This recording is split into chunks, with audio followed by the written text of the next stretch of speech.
بگڑا وقت سنوار دو، میرے بگڑا وقت سنوار دو، میرے خواجہ مجھ کو نواز دو، میرے خواجہ مجھ کو نواز دو، تیری ایک نگاہ۔ اور یہ لوگ اللہ کے سوا ایسی چیزوں کی پرستش کرتے ہیں جو نہ ان کا کچھ بگاڑ ہی سکتی ہیں اور نہ کچھ بھلائی کر سکتی ہیں، اور کہتے ہیں کہ یہ اللہ کے پاس ہماری سفارش کرنے والے ہیں۔ کہہ دو، کیا تم اللہ کو ایسی چیز بتاتے ہو جس کا وجود اسے نہ آسمانوں میں معلوم ہوتا ہے اور نہ زمین میں؟ وہ پاک ہے اور اس کی شان ان کے شرک کرنے سے بہت بلند ہے۔ کیا انہوں نے اللہ کے سوا اور سفارشی بنا لیے ہیں؟ کہو کہ خواہ وہ کسی چیز کا بھی اختیار نہ رکھتے ہوں اور نہ کچھ سمجھتے ہی ہوں تب بھی کہہ دو کہ سفارش تو سب اللہ ہی کے اختیار میں ہے، اسی کے لیے آسمانوں اور زمین کی بادشاہت ہے، پھر تم اسی کی طرف لوٹ کر جاؤ گے۔ اور جب ایک اکیلے اللہ کا ذکر کیا جاتا ہے تو جو لوگ آخرت پر ایمان نہیں رکھتے ان کے دل گھٹ جاتے ہیں، اور جب اللہ کے سوا اوروں کا ذکر کیا جاتا ہے تو فوراً خوش ہو جاتے ہیں۔ کہو کہ اے اللہ، اے آسمانوں اور زمین کے پیدا کرنے والے، پوشیدہ اور ظاہر کے جاننے والے، تو ہی اپنے بندوں میں ان باتوں کا جن میں وہ اختلاف کرتے رہے ہیں فیصلہ کرے۔ اس سے بھی بڑھ کر لوگ تو کفنی لکھتے ہیں باقاعدہ۔ کئی بار ہمارے پاس بھی لوگوں نے بھیجا ہے کہ جی آپ اس کے اوپر ذرا کلمہ لکھتے ہیں، فزیکلی کلمہ کفن کے اوپر لکھواتے ہیں۔ جو سمجھدار ہیں وہ کہتے ہیں جی فزیکلی نہ لکھیں، بس ہاتھ کے اشارے سے لکھتے ہیں۔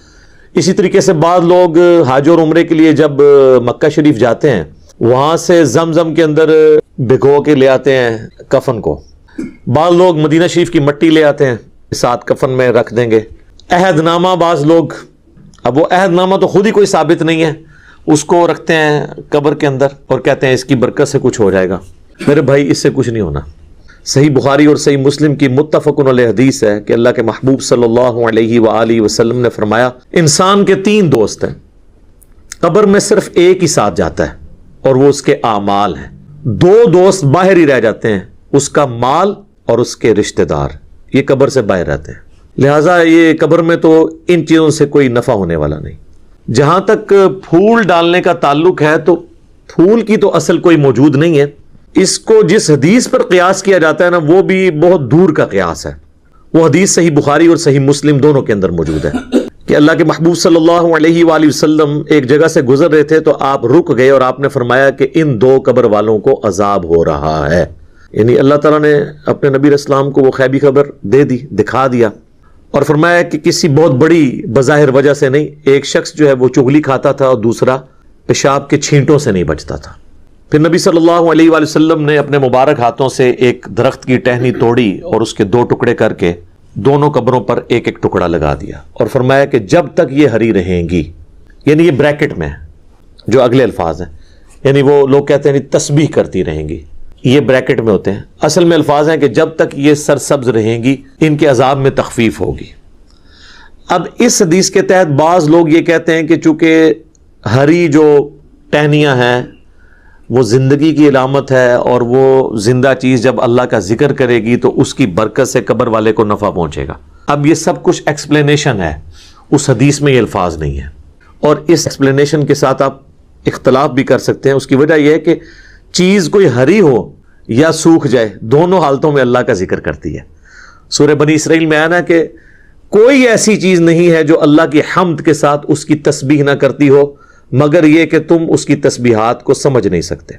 سورۃ الرعد میں آیا کہ یہ جو بجلی گرجتی ہے الرعد، یہ بھی اللہ کا ذکر کرتی ہے۔ تو کوئی خشک چیز ہو یا کوئی تر ہو، ہر چیز اللہ کا ذکر کرتی ہے۔ بعض محدثین کا یہ موقف ہے کہ یہ حضور کے ہاتھوں کی برکت ہے کہ آپ علیہ السلام نے اپنے مبارک ہاتھوں سے وہ ٹہنیاں لگائیں اور اس کی وجہ سے ان کے عذاب میں تخفیف ہو رہی ہے، تو یہ بات زیادہ وزنی لگتی ہے۔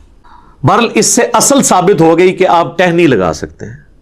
پھول ڈالنا یہ تو فضول خرچی ہے، کیونکہ وہ تو آپ نے خرید کے ڈالنے ہیں اور پھر آپ کے وہ کام بھی نہیں آنا ہے۔ ٹہنی تو پھر بھی جو آپ تشریح کرتے ہیں کہ جب تک ہری رہیں گی وہ تو ہری رہیں گی، پھول تو کچھ عرصے کے بعد ویسے ہی خشک ہو جانے ہیں، آپ کا مقصد پورا نہیں ہوگا، تو ٹہنی ہی لگائیں، اتنی دور کا قیاس نہ کریں۔ اور پھر پھولوں میں ایک رسپیکٹ والا معاملہ بھی آ جاتا ہے، اور اسلام میں قبروں کی یہ والی رسپیکٹ نہیں ہے کہ لوگ وہ اس کی اس قسم کی رسپیکٹ کریں۔ ویسے تو ہر مسلمان کی قبر کی رسپیکٹ ہے، صحیح مسلم میں حدیث ہے کہ کوئی کسی مسلمان کی قبر پہ بیٹھے اس سے بہتر ہے کہ انگاروں پہ بیٹھ جائے. یعنی قبر کی آپ توہین نہیں کر سکتے, وہ اپنی جگہ ہے, لیکن اس طرح کی رسپیکٹ بھی نہیں کر سکتے کہ معاملات اتنے آگے چلے جائیں. اور عموماً جو قبروں کے اوپر چادریں چڑھائی جاتی ہیں, یہ پھول ڈالے جاتے ہیں, وہ اس قسم کی رسپیکٹ ہے. اور اس طرح کی رسپیکٹ تو نبی علیہ السلام نے اپنی قبر کے بارے میں فرمایا, مسند احمد میں حدیث ہے, اللہم لا تجعل قبری وثنا یعبد, اللہ میری قبر کو ایسا بت نہ بننے دینا کہ لوگ اس کی پرستش شروع کر دیں. بخاری مسلم دونوں میں حدیث ہے. اما عائشہ کہتی ہیں کہ نبی علیہ السلام کی بیماری کے دن چل رہے تھے, آخری وقت آپ کا قریب تھا, اور آپ بار بار اپنے چہرہ مبارک سے چادر ہٹاتے تھے تکلیف کی وجہ سے, اور کہتے تھے لعن اللہ الیہود والنصارى اتخذوا قبور انبیائہم مساجدا, اللہ کی لعنت ہو یہود و نصارہ پر, انہوں نے اپنے نبیوں کی قبروں کو سجدہ گاہ بنا لیا تھا. اور اما عائشہ کہتی ہیں حضور یہ اس لیے بات کر رہے تھے کہ آپ ہمیں ڈرا رہے تھے کہ آپ کی قبر کے ساتھ یہ کچھ نہ کیا جائے. اور آگے اما عائشہ کے الفاظ ہیں بخاری مسلم میں کہ اگر ہمیں یہ خطرہ نہ ہوتا کہ لوگ رسول اللہ کی قبر پہ سجدے شروع کر دیں گے تو ہم بھی زائرین کی زیارت کے لیے اس قبر مبارک کو اوپن چھوڑ دیتے, لیکن ہم ڈر رہے تھے. تو اس طرح کی رسپیکٹ نہ ہو کہ جس میں معاملات بہت آگے چلے جائیں. باقی یہ درست ہے کہ آپ ٹہنی لگا سکتے ہیں, اور یہ سنت مبارکہ ہے, اور حضور کی میں تو سمجھتا ہوں ہاتھوں کی برکت. اور دیکھیں آٹومیٹکلی اللہ تعالیٰ نے میت کو نفع پہنچانے کے لیے یہ پھولوں والا کام کرنے کی ضرورت نہیں, کئی اور طریقے رکھ دیے ہیں. صحیح بخاری اور مسلم دونوں میں حدیث موجود ہے کہ ایک مسلمان کے دوسرے مسلمان پہ 5 حق ہیں, 5 حقوق ہیں. ان میں سے ایک یہ ہے کہ جب وہ مر جائے تو اس کا جنازہ پڑھے, تو جنازہ پڑھے گا تو اس کے لیے دعا کرے گا اس میں, تو وہ نفع اسے پہنچے گا. تو پھول ڈال کے ضرور نفع پہنچانا ہے. پھر سنن ابی داؤد میں حدیث ہے جب اپنے بھائی کو دفنا چکو تو اس کی قبر پر کھڑے ہو کر دعا کرو, قبر کے اندر جو سوالات ہیں ان کے جوابات میں استقامت کے لیے, یہ بھی اس کے لیے نفع ہے.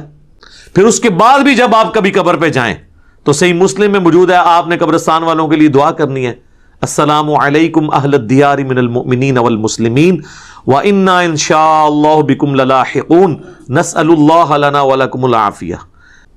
اے جو مسلمان مومنین اور مسلمین یہاں پہ جتنے بھی لوگ دفن ہو, تم پر سلامتی ہو. ہم بھی اللہ نے چاہا تو عنقریب تمہارے پاس آنے والے ہیں مر کے, ہم اللہ کے حضور تمہارے لیے اور اپنے لیے عافیت کا سوال کرتے ہیں. تو یہ دعا کا بھی نفع ہے, وہ آپ نے قبرستان جب بھی جانا ہے دعا کرنی ہے, تو وہ بھی نفع اس کو پہنچ رہا ہے. اس کے علاوہ کچھ رسومات ہیں وہ بھی صحیح ہے, جس طرح صحیح مسلم میں حدیث ہے کہ حضرت عمر بن عاص کی جب موت کا وقت قریب آیا تو بڑی لمبی وہ حدیث ہے, اس کے اینڈ پہ الفاظ ہیں جب میں مر جاؤں تو میری میت کے ساتھ کوئی نوحہ کرنے والی عورت نہیں لے کے جانی, ساتھ نہ کوئی آگ لے کے جانی ہے, اور جب مجھے دفنا چکو تو میری قبر پر پانی چھڑک دینا. تو اس سے پتہ چلا کہ قبر پہ پانی چھڑکنا سنت ہے.